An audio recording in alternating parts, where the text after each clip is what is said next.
Assalamualaikum warahmatullahi wabarakatuh. Halo teman-teman semuanya, TV6 di sini.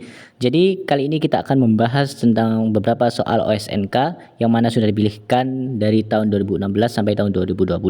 Tapi sebelum itu aku mau ngingetin untuk tombol subscribe-nya dan juga loncengnya untuk ditekan karena akan ada part-part selanjutnya. Jadi jangan sampai terlewat. Oke, kita masuk ke soal nomor 1.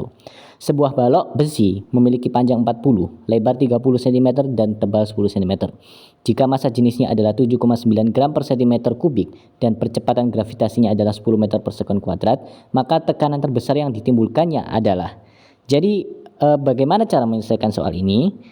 Caranya adalah kita pertama harus tahu dulu rumus dari tekanan. Yang mana rumus dari tekanan adalah P sama dengan F per A. Nah, sudah kita tulis rumus dari tekanan, dan kalau di soal kita disuruh nyari tekanan terbesar kan. Jadi P-nya adalah nilai max atau nilai maksimum dari tekanan itu sendiri.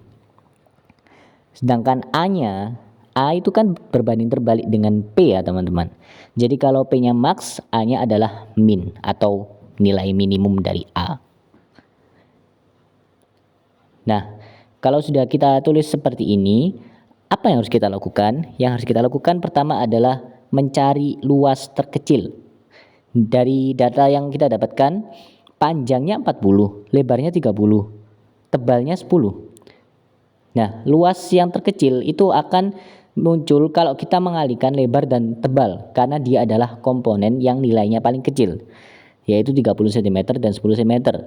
Sehingga didapatkan luas minimumnya adalah 30 dikalikan 10 sama dengan 300 cm persegi. Ya, ingat ya, satuannya cm persegi. Lanjut,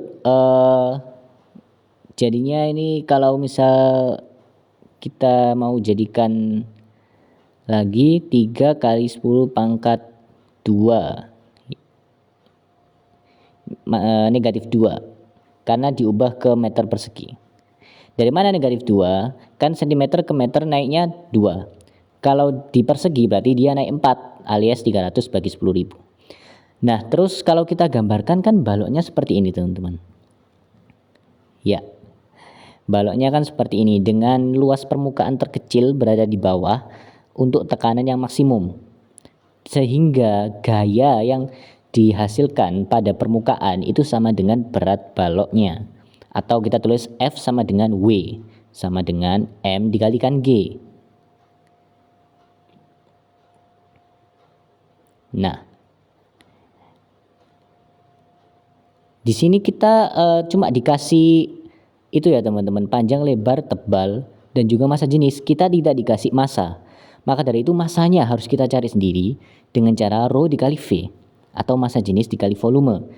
Di sini kita langsung tulis saja rho dikali P dikali L dikali T. Yang mana PLT itu kan rumus volume balok ya teman-teman. Jadinya ini sama dengan rho-nya kita masukin nilainya 7,9 ya teman-teman. Tapi itu satuannya cm kubik dia. Jadi untuk panjang lebar tingginya kita tidak perlu ubah ke meter, karena dia massa jenisnya sudah satuannya cm kubik. Jadi kita ikut satuannya aja. 7,9 dikali 40 dikali 30 dikali 10. Sehingga sama dengan 7,9 dikali 1200 12.000 ya teman-teman. 12.000, dan kita dapatkan 7,9 kali 12 itu jadinya 94.800 ya teman-teman. Jadinya ini satuannya gram, karena kita cari masanya. Kalau kita jadikan kilogram, dia akan menjadi 94,8 kilogram. Nah, ini masanya kita simpan dulu di sini. dan kita akan gunakan untuk mencari beratnya, yaitu M dikalikan G. W sama dengan M kali G, kita masukin M-nya 94,8, kita masukin G-nya 10. Jadinya W-nya adalah 948, satuannya Newton. Oke, kalau kita udah ketemu gayanya, udah ketemu luasnya, waktunya kita cari tekanannya, teman-teman. Jadi tekanannya itu sama dengan F per A. Di sini kita sudah tahu F-nya 948, kita bagi 3 dikali 10 pangkat min 2 atau A-nya, teman-teman. 3 dikali 10 pangkat min 2. Nah, jadi 948 sama 3 ini bisa kita coret nih, teman-teman. Jadi kita bakal coret 948 kita coret bagi 3 jadi 316. Terus 10 pangkat negatif 2-nya kita pindah ke atas jadi 10 pangkat positif 2 ya, teman-teman. Jadinya 316 kali 10 pangkat positif 2. Hasilnya adalah 31.600 Newton per meter persegi. Oke, lanjut ke soal selanjutnya. Cairan sebanyak 50 gram dipanaskan dari 25 derajat Celcius sampai 50 derajat Celcius. Dia menyerap kalor sebanyak kalor yang diperlukan untuk memanaskan 100 gram air dari 20 derajat Celcius sampai 40 derajat Celcius. Jika kalor jenis airnya 1 kalori per gram derajat Celcius, maka kalor jenis cairan tersebut adalah... Nah, yang pertama harus kita lakukan adalah mencari persamaan dari atau hubungan dari kedua zat ini, yaitu Q1 sama dengan Q2.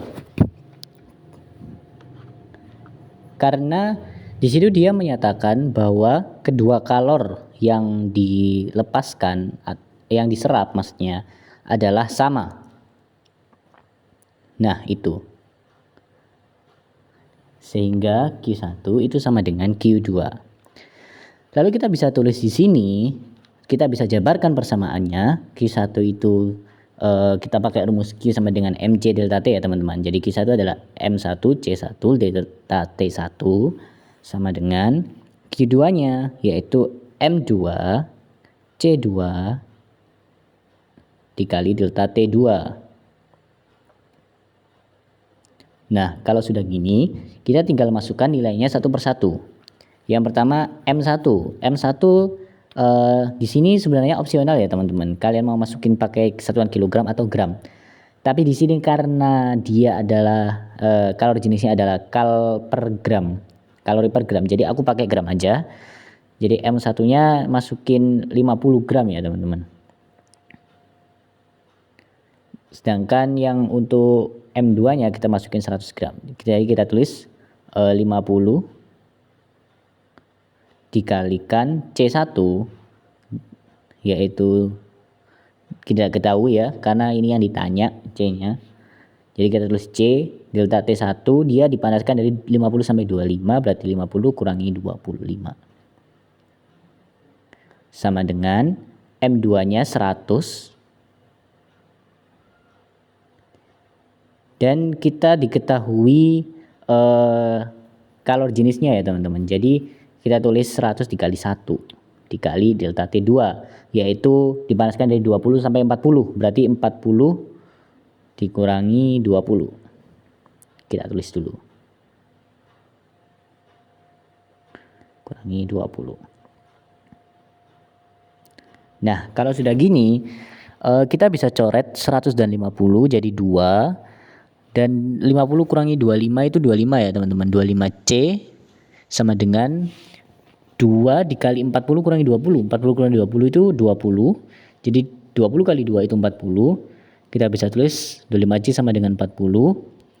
Dan C sama dengan 40 dibagi 25. Ini kalau kita sederhanakan dan kita bagi akan ketemu 1,6 kalori per gram derajat Celcius. Jadi opsi yang benar adalah opsi D. Oke, kita lanjut ke soal yang selanjutnya. Sebuah benda dilontarkan vertikal ke atas dari permukaan tanah. Setelah 8 detik, benda itu kembali ke permukaan tanah lagi, teman-teman. Nah, percepatan gravitasinya kita tahu 10 meter per sekon kuadrat. Maka laju awal dan ketinggian maksimum yang dicapai benda berturut-turut adalah jadi ini kalau misalnya kalian bisa ngawang itu lebih baik teman-teman. Tapi kalau misal belum bisa, kita gambar aja. Ada baiknya kita gambar. Jadi ada bola ini, dia dilontarkan ke atas, teman-teman. Nah, sampai puncak ini dia balik lagi. Sebentar. Nah, 8 second itu ini ya teman-teman, dari dari bawah ke puncak terus ke tanah lagi. Itu adalah 8 second. Nah, proses ini dari tanah ke puncak sampai ke tanah lagi itu membutuhkan waktu 8 sekon. Nah, dilempar, aku tulisin teman-teman ya. Jadi kalau misalnya total waktunya adalah 8 second, berarti dari waktu dia dilempar sampai waktu dia di puncak itu pastikan setengah dari 8 second, teman-teman. Iya kan? Jadi kita bisa tulis T-nya dari dilempar sampai ke tanah itu 8 second, sedangkan dari dilempar sampai ke puncak atau hamaks ya. Hamaks itu adalah 8 second per 2 atau 4 second.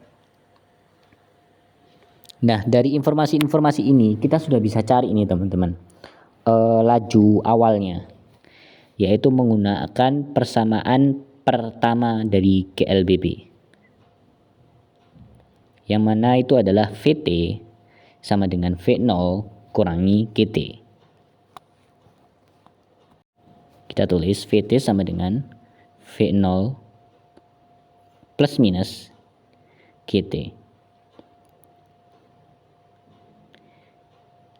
Nah, dari sini kita bisa masukin nilainya satu-satu. Kita tinjau dulu di puncaknya ya teman-teman. Kalau di puncak kan berarti dia tidak punya kecepatan alias 0. V0-nya kita nggak tahu, kita nyari dikurangi GT karena dia melawan arah gaya gravitasi.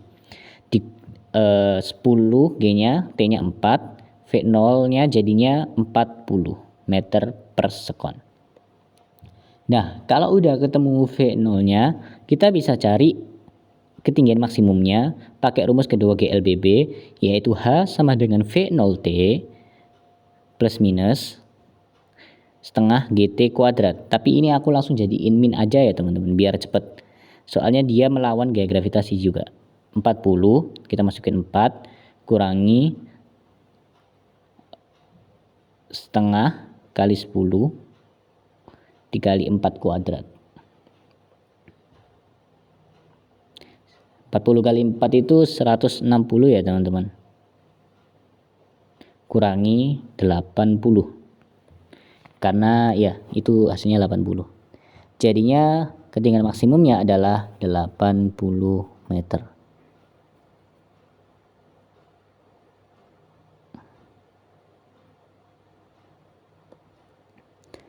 Jadi jawabannya adalah V0-nya sama dengan 40 meter per sekon dan H-nya adalah 80 meter, alias opsi C.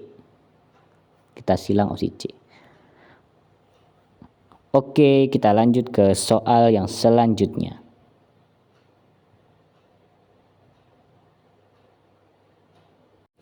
Jadi di situ sebuah benda mengalami gaya dorong 10 Newton pada suatu permukaan datar dengan mengalami gesekan, sehingga benda berhenti ketika benda bergerak hingga mencapai laju 5 meter per sekon dalam selang waktu 10 detik. Pada T sama dengan 10, gaya dorong dilepas dan ternyata 20 detik kemudian benda berhenti. Massa benda tersebut adalah, nah ini berarti ada dua fase ya teman-teman. Fase pertama di mana dia didorong ya, kita tulis dulu sebelumnya Vf sama dengan 10 Newton. Kita gambar aja biar nggak bingung ya teman-teman. Jadi fase pertama adalah pada saat dia didorong dengan gaya 10 Newton ini sampai 10 detik. Kita tulis F sama dengan 10. Dan ini berlaku selama 10 second. T sama dengan 10 second. Dan di sini dia kecepatannya sudah nambah menjadi 5 meter per sekon.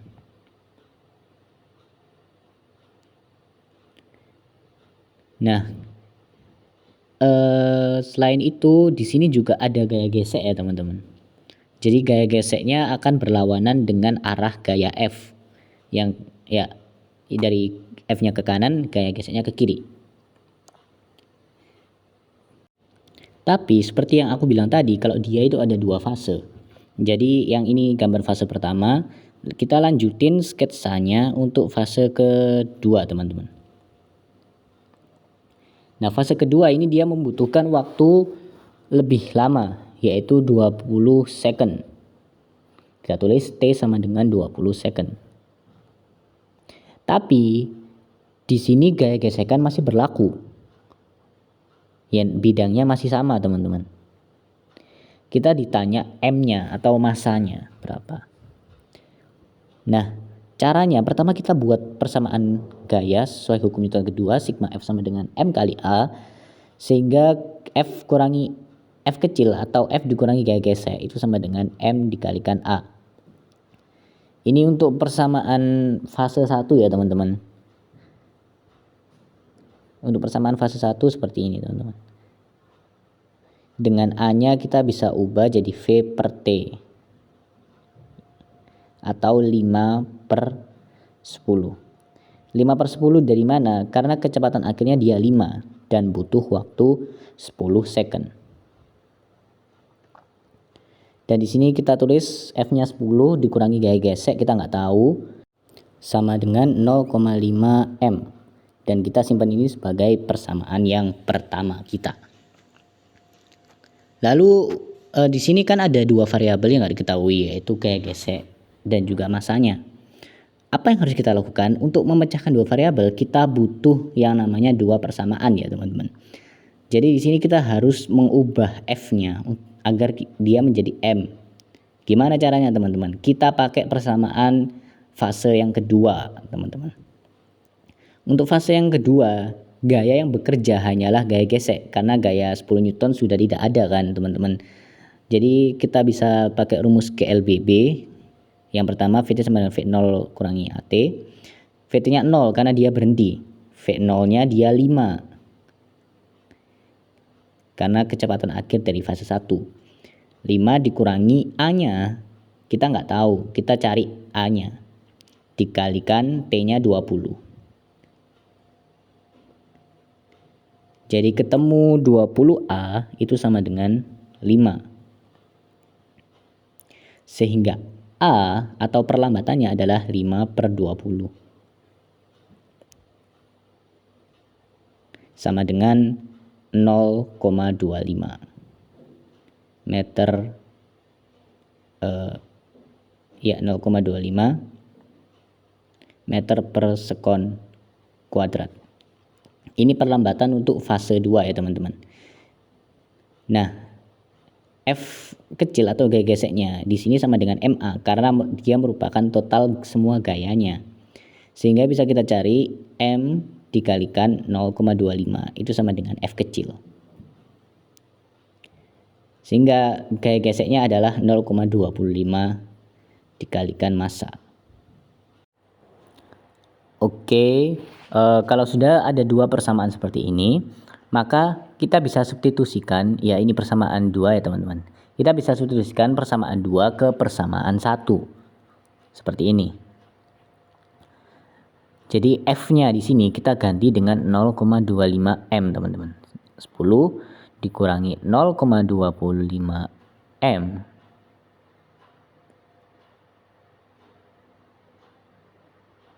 sama dengan 0,5 M.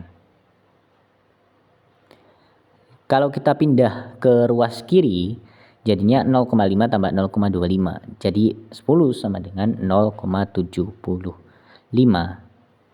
massa. M masanya sama dengan 10 dibagi 0,75. Ini kalau misalnya kita sederhanakan, dia akan menjadi 40/3 dan satuannya adalah kilogram. Jadi jawaban yang benar adalah opsi A. Oke, lanjut ke soal selanjutnya. Panjang sebuah benda diukur dengan menggunakan mikrometer dan terbaca nilainya sebesar 15,08 mm, teman-teman. Bilangan penting, angka penting ya teman-teman, dan jumlah angka penting. Hasil pengukuran itu berturut-turut. Ditanya angka pentingnya dan jumlahnya berapa. Kalau kita lihat teman-teman, 15,08 mm ini itu kan standarnya jangka sorong ya teman-teman. Jangka sorong kan dia ketelitiannya sampai 0,01 mm. Jadi mungkin dong dia mengukurnya sampai 15,08 mm karena memang dia ketelitiannya segitu. Nah, ini 1 itu dia termasuk AP karena dia bukan 0 sesuai aturan angka penting ya. 5 juga termasuk AP, dia bukan angka taksiran, bukan 0 juga. Terus 08 ya, untuk 08 ini dia dua-duanya angka taksiran. Cuma kalau kita mengingat lagi kalau ketelitiannya itu 0,01 mm, maka dia termasuk angka penting juga.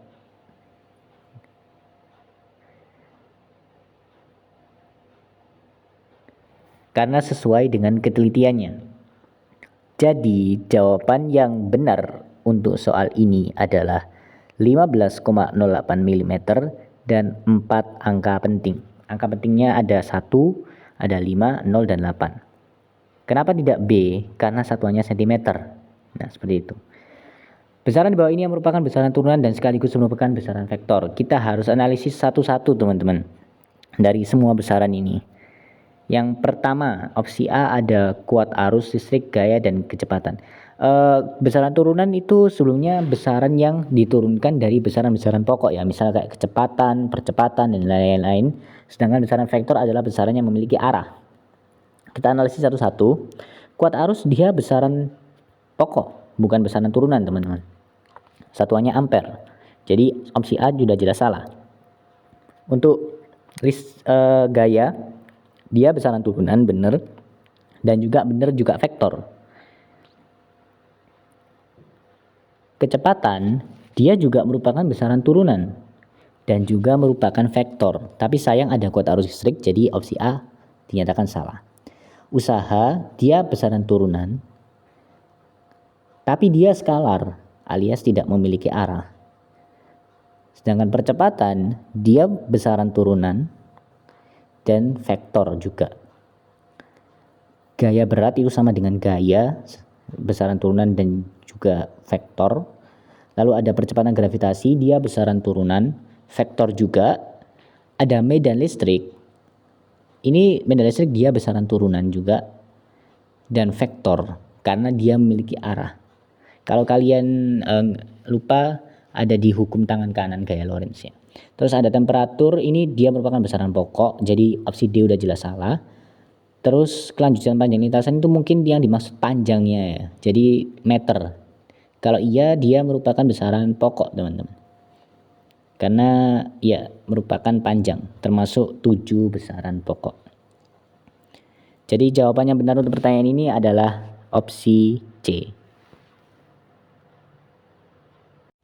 Oke, lanjut ke soal yang selanjutnya. Jadi di sini kita dikasih voltmeter ya teman-teman. Bacaan pengukuran tegangan oleh voltmeter dengan nilai skala maksimum 300 mV ditunjukkan oleh gambar berikut. Cara penulisan nilai bacaan yang tepat. Di sini berarti kita harus cari hasil pengukuran juga ketelitiannya teman-teman ya. Voltmeter itu hasil pengukurannya rumusnya adalah skala yang ditunjuk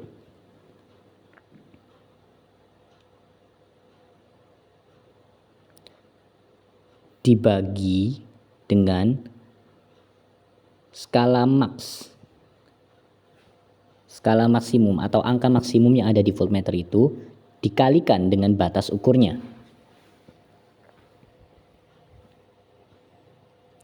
Nah, kalau kalian lihat di situ teman-teman, skala yang ditunjuk itu antara 26 dan 27 sebenarnya.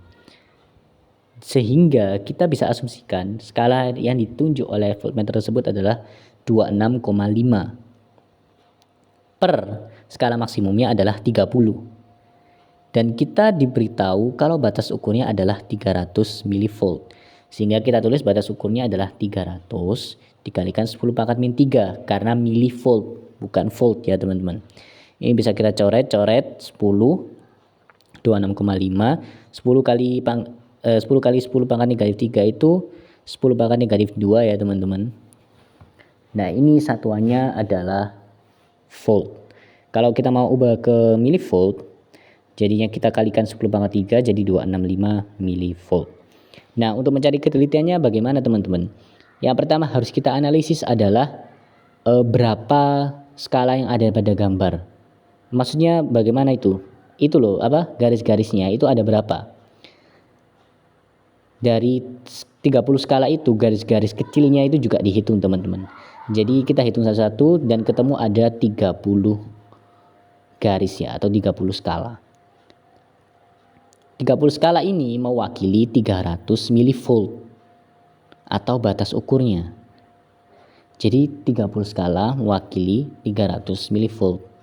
Sehingga satu skala itu dia mewakili 10 milivolt ya teman-teman. Jadi ketelitian dari voltmeter tersebut adalah 10 milivolt. Nah, kalau misal kita mau aplikasikan ke hasil pengukuran, maka kita harus menambahkan dengan nilai ketidakpastiannya. Rumus nilai ketidakpastian adalah ketelitian dibagi 2. Jadi hasil pengukurannya adalah 265 plus minus 10 milivolt dibagi 2 yaitu 5. Dan kita kasih satuannya yaitu milivolt. Jadi hasilnya adalah 265 plus minus 5 milivolt. Sekian teman-teman untuk video kali ini. Untuk part 2-nya akan segera diupload. Terima kasih. Wassalamualaikum warahmatullahi wabarakatuh.